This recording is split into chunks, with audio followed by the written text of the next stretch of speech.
Добро вечер. Вонредна политичка анализа. Всушност, денеска ќе ви кажам два пати добро вечер. Во 22 часот имаме одлична емисија. Интервју кој трае 1 час и 50 минути, каде што ексклузивни работи и материјали ќе бидат објавени, како пропадна планот Никола Груевски да се врати во Република Македонија, како беше реализиран планот Никола Груевски да избега од Република Македонија, како и зошто странците технологијата го донесоа Али Ахмети на чело на УЧК и која беше неговата задача. Значи, едно ексклузивно интервју вечер во 22 часот, а денес вонредна политичка анализа во трајање некаде 15 до 20 минути. Кога крајот на август месец имав она вонредна анализа Дивиот исток лежи на пари или лежи на милиони, ви најав дека крајот на октомври, крајот на ноември, почетокот на декември ќе имаме нова вонредна политичка анализа. Ние во меѓувреме имаме снимено интервјуа, имаме правено одредени документарци, одредени проекти и така натаму. Можеби во некоја прилика тоа ќе го објавиме пред македонската публика, така што вечерва рудниците на смртта или Ловица 6 и Ловица 11, Цоло Вутов и како бугарската длабока држава на голема врата, а тајно влегува на македонскиот исток со големи пари, првенствено во експлоатацијата на бакар и уште повеќе во експлоатацијата на злато. Како викат американците, најпрво за првото. Некаде 15 мај, што ке рече пред околу 4 или 5 месеци, организацијата или здружењето Здрава долина објави дека Евромакс станува бугарска компанија. Евромакс е она канадска компанија која имаше концесија за Иловица и за Штука и суштината на тие два рудници и Ловица 6 и Ловица 11 да биде споена концесијата, бидејќи станува збор за една иста гранка на бакарна руда, на златна руда, односно златото се прави преку експлоатација на бакарот, да биде споена концесијата. И сите акционерски сопстvenички перипетии кои беа правени е како во наводници да биде изиграна македонската држава, да бидат споени тие две концесии, бидејќи станува збор за еден единствен рудник кој може со тие две концесии да функционира функционално. И влегувањето на еколог, тој е најбогатиот албанец во Република Македонија, и излегувањето на еколог и на крајот бугарската доминација врз целиот тој проект се прави со една единствена задача: како македонските судски органи или македонската држава со климнување со главата, да не речам или да не употребам некој потежок збор, со одредено подмачкување да даде зелено светло да биде реализирана целата таа операција. Значи на 15 мај ова здружение Здрава долина пишува: назив да стани еколог се повлече, но Иван Вутов преку кипарската фирма дојде да му прави друштво на татко му Цоло Вутов, кој преку фирма од Кајманските острови ќе поседува 51% од уделите во Евромакс Ресурсес. Крајниот ефект од тоа ќе биде што фамилијата Вутови од Бугарија сега заедно поседуваат 66% од Евромакс. Тоа е компанијата која ги има овие концесии. Значи 66%, што ќе рече 2/3 од сопственоста по таа компанија сега е во бугарски раце, во рацете на Цоло Вутов. Цоло Вутов не е дел на мултигрупките, но е дел на длабоката држава во Бугарија и во ова вонредна политичка анализа ние всушност ќе ви го анализираме, ќе ви го осликаме и ќе ви го објасниме феноменот на Цоло Вутов. За рудниците и Ловица 6 и Ловица 11 нели да имате представа за какви цифри, за каква габаритност, за каква грандиозност станува збор, тоа ако биде реализирано ќе биде убедливо најголемиот рудник за злато во Република Македонија. Прв пат почнува да се говори некаде почетокот на 2000-те години, 2004, 2005, 2006 година, или како пишува во овие официјални документи, во текот на 2000-те години на подрачјето на планината Огражден, кај Ловица започнува истражување за пронаоѓање на метали од страна на канадската компанија Евромакс. Во 2012 година, значи некаде пред 13 години, било утврдено дека на овој простор лежат, значи на тие две наоѓалишта, лежат приближно 790.000 тони бакар и 130 тони злато. И се претпоставува дека со пуштањето во работа на тој рудник би биле инвестирани околу 500 милиарди долари или 500 милиарди евра и би биле вработени повеќе од 500 лица.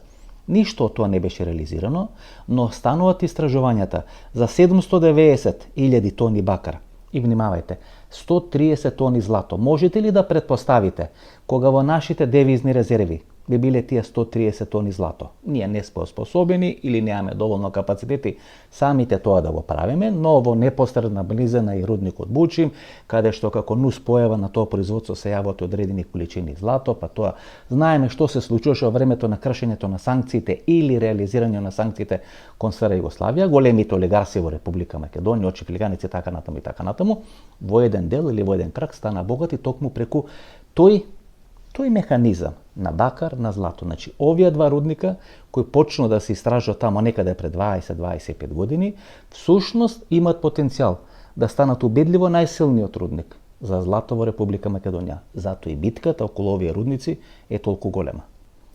Ова што сега ќе ви го прочитам е од 21 ноември 2025 година, што ќе рече дека е пред 2 дена објавен овој текст. Кај што вели професорот Цоло Вутов е награден со нова престижна награда. Управителот на Геотехмин ООД, професорот Цоло Вутов, добил јубилејна, преведом директно од бугарски, јубилејна награда Мистер или господин на економијата за целиот свој придонес во кревањето, во инвестирањето и развојот на бугарската економија. Тоа е нели она протоколарно што се пишува. Интересно дека наградата му ја доделува или му ја врачува подпредседателот на Република Бугарија или подпредседателката Илијана Јотова или бугарската Камела Харис. Значи Илијана Јотева, која всушност е десна рака нели на Румен Радев, таму имат председателски, полупредседателски систем, кај што имат председател, кај што имат вице-председател или заменик председател и тие се бират заедно на исти избори, заедно трчат, нели исто како во Соединетите американски држави, така што Илијана Јотова, која е по мене или според мене еден од најголемите јастреби на бугарската политичка сцена во однос на Република Македонија, му ја врачува ова јубилејна награда господин или мистер на економијата на Цоло Вутов. На една голема свечаност, тоа се случува пред 2, односно пред 3 дена, и тоа всушност покажува дека Цоло Вутов, прво, не е ни случаен човек, второ, не е ни аутсайдер, трето, дека е дел на бугарската длабока држава, и таа бугарска длабока држава сега ја менува својата форма. Тоа веќе не е форма на мултигрупките од времето на Илја Павлов, туку е многу повеќе во некаква форма на рудници, на инвестиции и присуство тука во Република Македонија преку играчи од форматот или од калиброт на Цоло Вутов. И да не зборуваме на прасно. Цоло Вутов 2010 година е прогласен за најбогат бугарин од страна на списанието Пари. Значи, тоа е едно реномирано, угледно списание во Република Бугарија, нешто од типот на Financial Times, каде што прави рангирање на најбогатите бугари. 2010 година на прво место со 438,2 милиони лева, тоа е некаде повеќе од 220-230 милиони евра, е избран Цоло Вутов, тоа е лично богатство. Не колку му тежи или колку му е богата компанијата, лично богатство со кое располага Цоло Вутов и неговото семејство. Зад него е Васил Бошков. Васил Бошков, черепот кој важеше за во овие 32-3 години после смртта на Илја Павлов за убедливо најбогат бугарин, значи во тоа рангирање на списанието Пари Цоло Вутов се наоѓаше пред Васил Бошков. И плюс, тој е добитник на орденот Стара планина, тоа е највисокото признање или највисоката почест, највисоката награда што дава бугарската држава, ја дава председателот Румен Радев.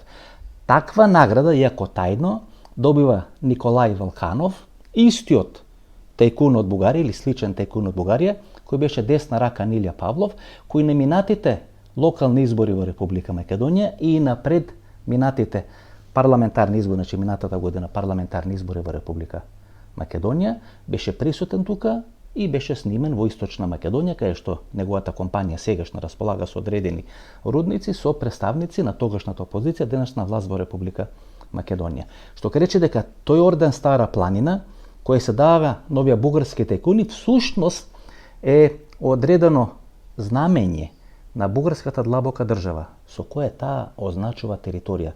Сите кои располагат со такви ордени, всушност се репрезенти на длабоката бугарска држава, бидејќи досега, знаете, постојано бугарите говореа за длабока држава во Република Македонија, ајде сега нели да ја смениме малце плочата и приказбата, ние да почнеме да го разглобуваме моделот на бугарската длабока држава, кој е апсолутно присутен тука во Република Македонија. Гледате, државите можеби не се во најдобри односи, можеби има одредени проблеми, има одредени конфликти, искричења и така натаму, но бугарскиот бизнис, уште од време на Љупчо Георгиевски тамо некаде 2009-2010 година, на голема врата посебно во делот на рудници влегува на територијата на Источна Македонија.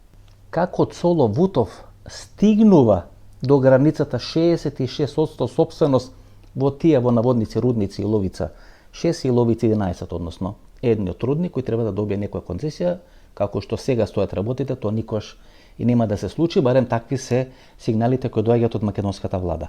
Декември 2020 година, значи некаде екот на кризата со корона, Александар Николовски, тогашниот втор човек на македонската опозиција, денес втор човек во владата на Република Македонија, има интервју за емисијата Стадион, каде што вели, односно го цитираме сега Александар Николовски.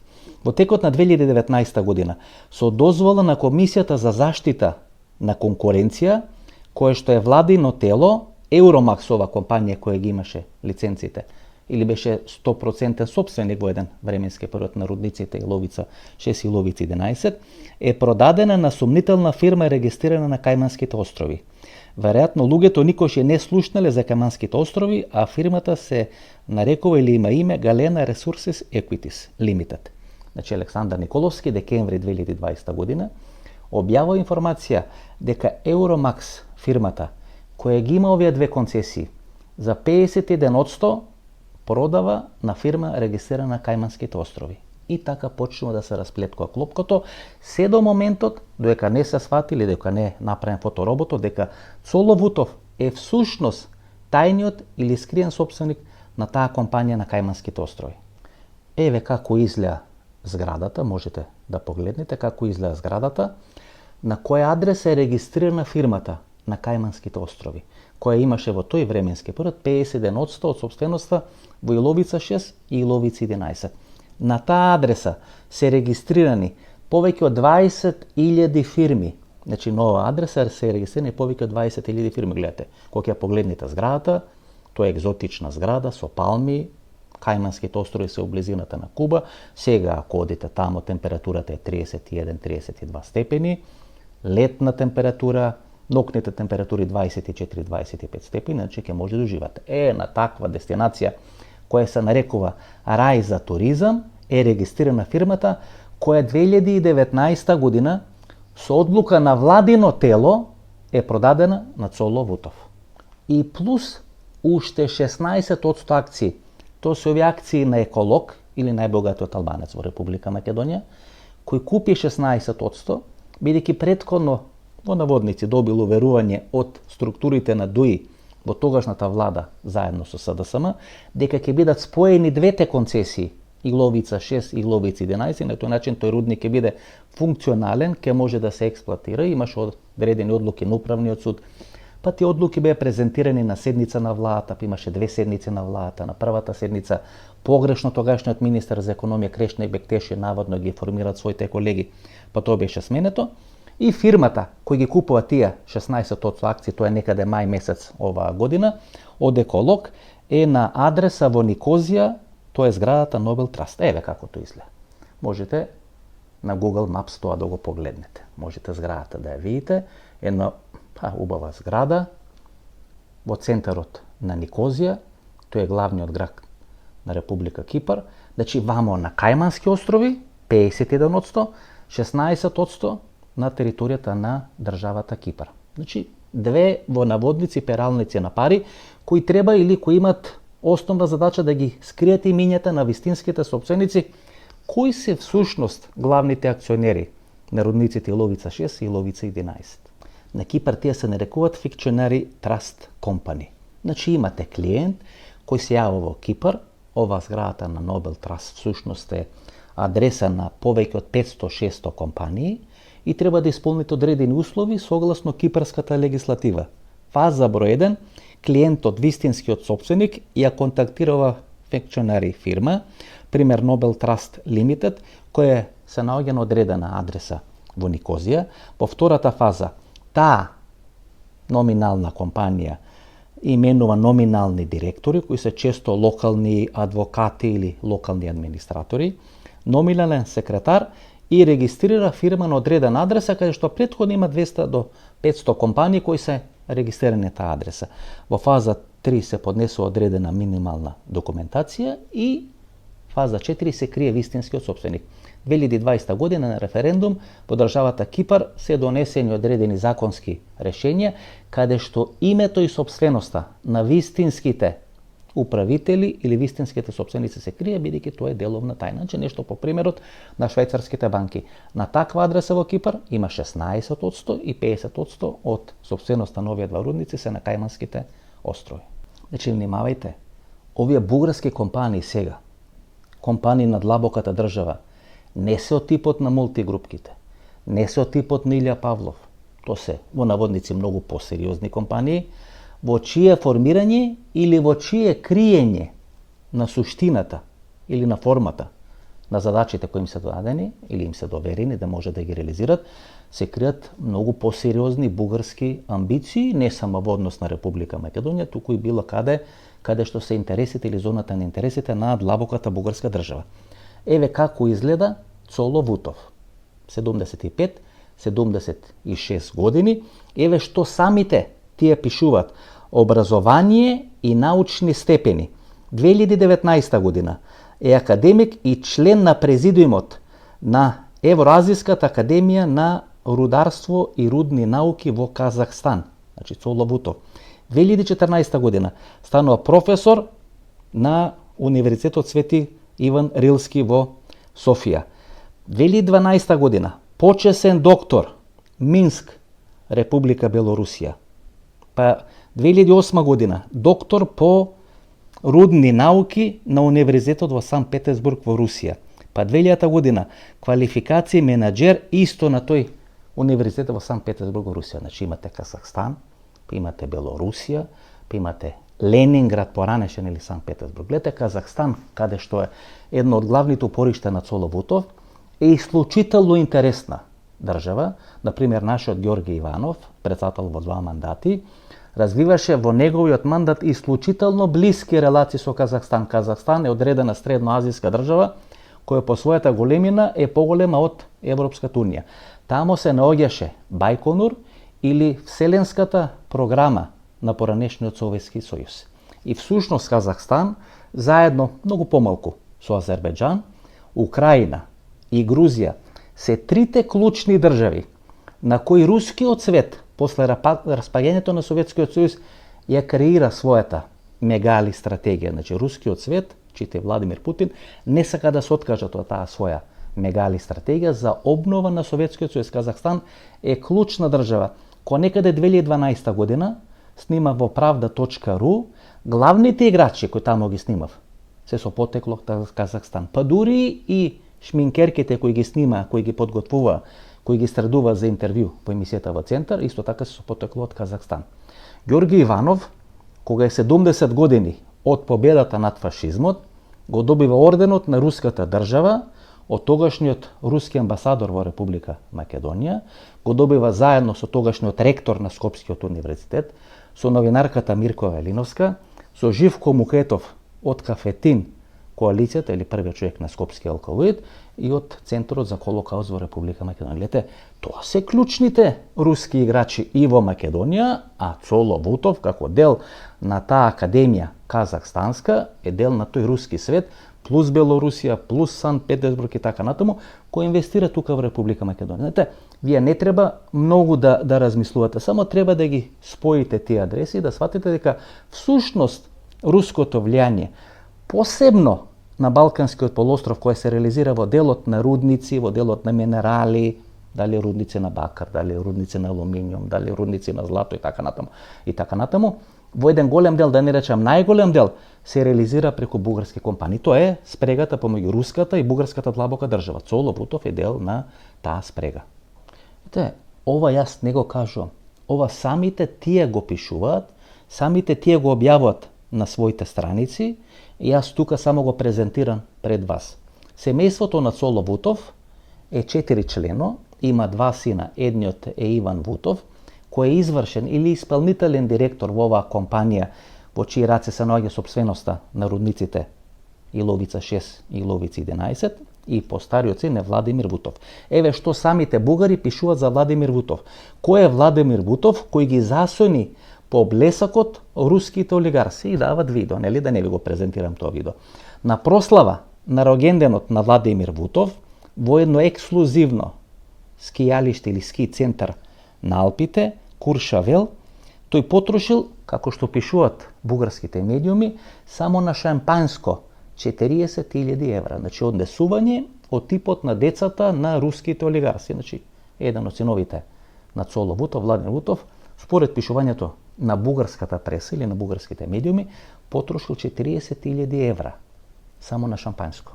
Каде се другите пари? Тие располагаат со одредена компанија за обезбедување и велат кога синовите на Цоло Вутов шетаат по софиските улици, тоа обезбедување како да се движи Доналд Трамп. Нормално, секоја голема бугарска компанија мора да има свој дел или свој сегмент за охрана и компанијата на Цоло Вутов ги исполнува тие стандарди и таа располага со компанија во рамки на целиот систем со кој тој располага, или кој го донесе или му довери наградата најбогат бугарин 2010 година, има сегмент за обезбедување.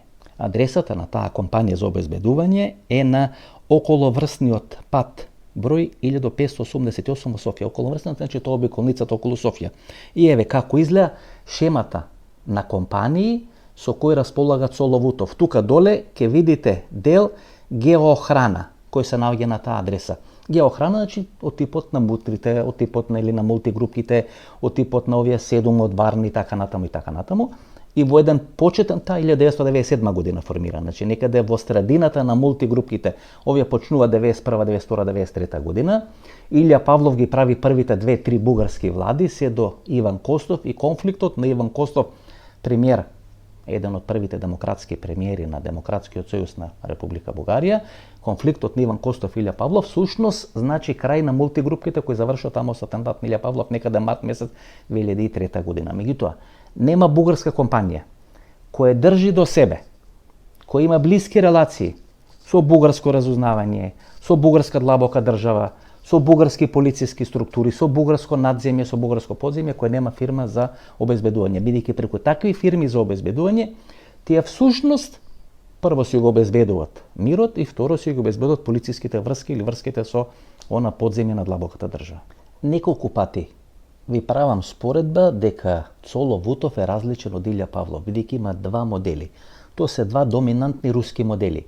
Едниот модел е на Јурij Андропов, кој беше голем шеф на КГБ, па дури доаѓа и на чело на Советскиот сојуз и на Руската комунистичка партија, починува некаде или умира некаде средината на 80-тите години, значи пред распадот на Советскиот сојуз.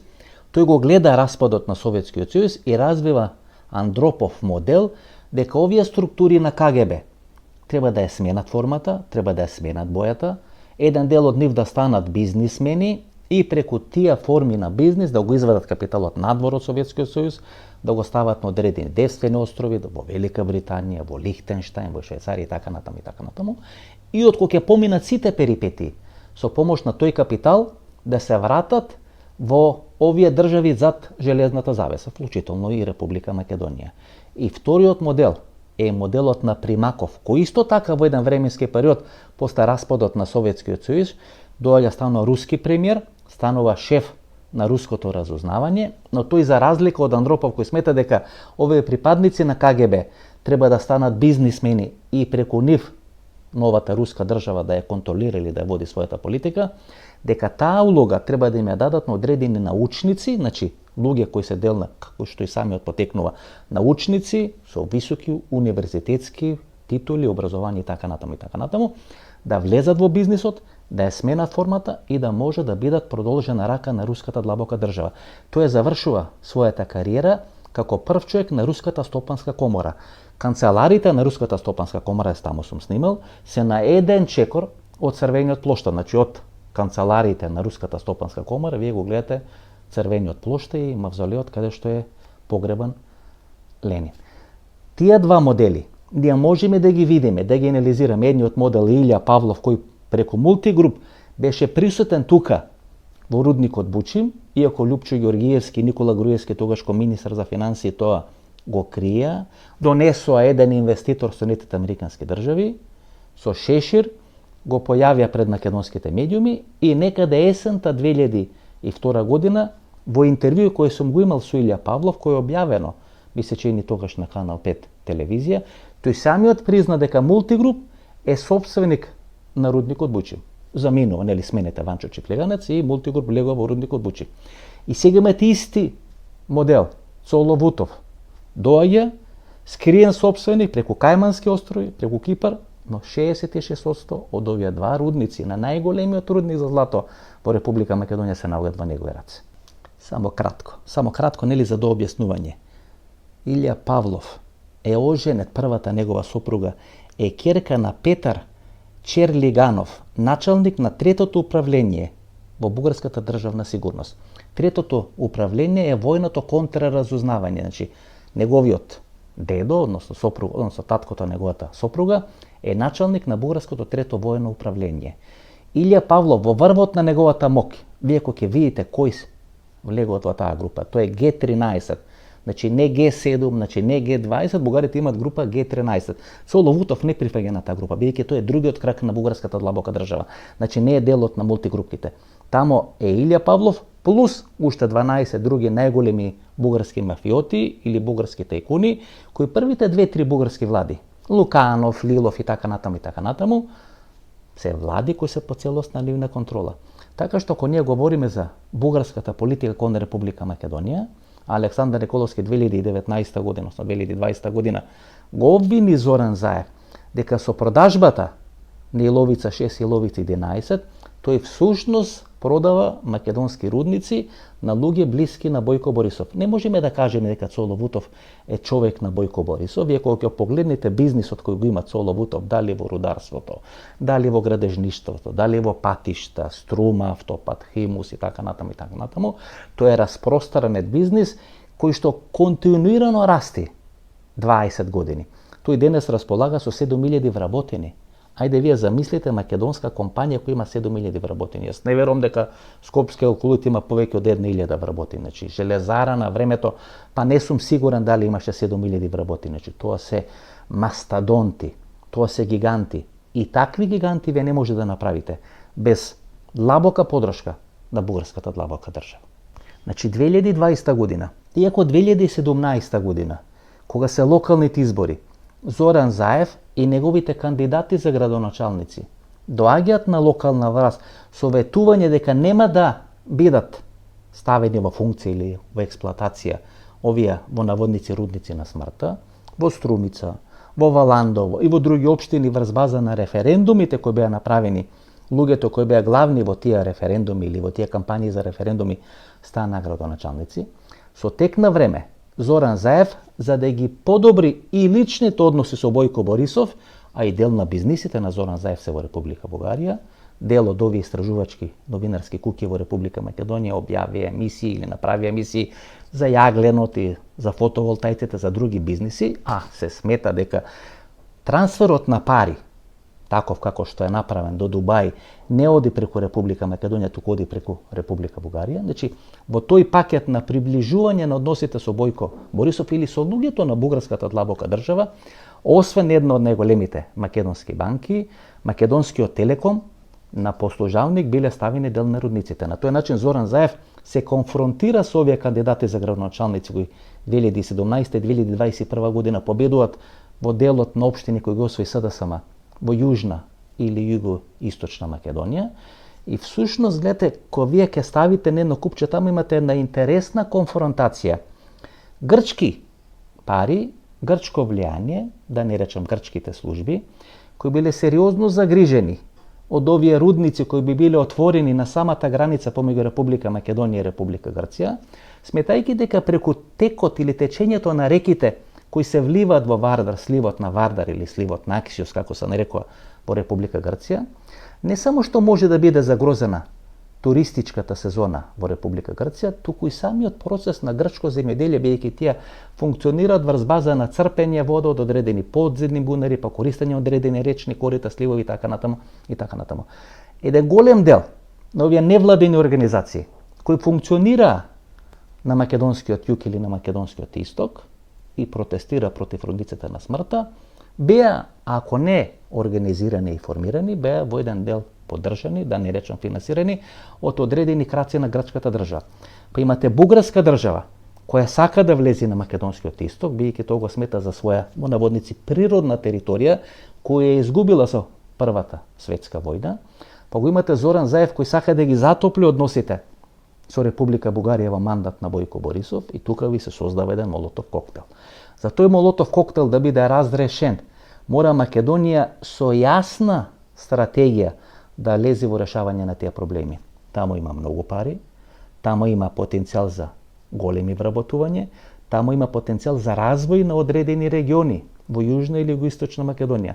Но за тоа да се случи, македонската држава треба да си ја врши својата работа, да знае што сака, со кого разговара, со кого преговара. И одредени играчи или играри од типот на Цоло Бутов да бидат испратени во историјата. Ова е нашата вечерашна вонредна анализа. Вечер во 22 часот феноменално интервју се гледаме за 3 или за 4 часа.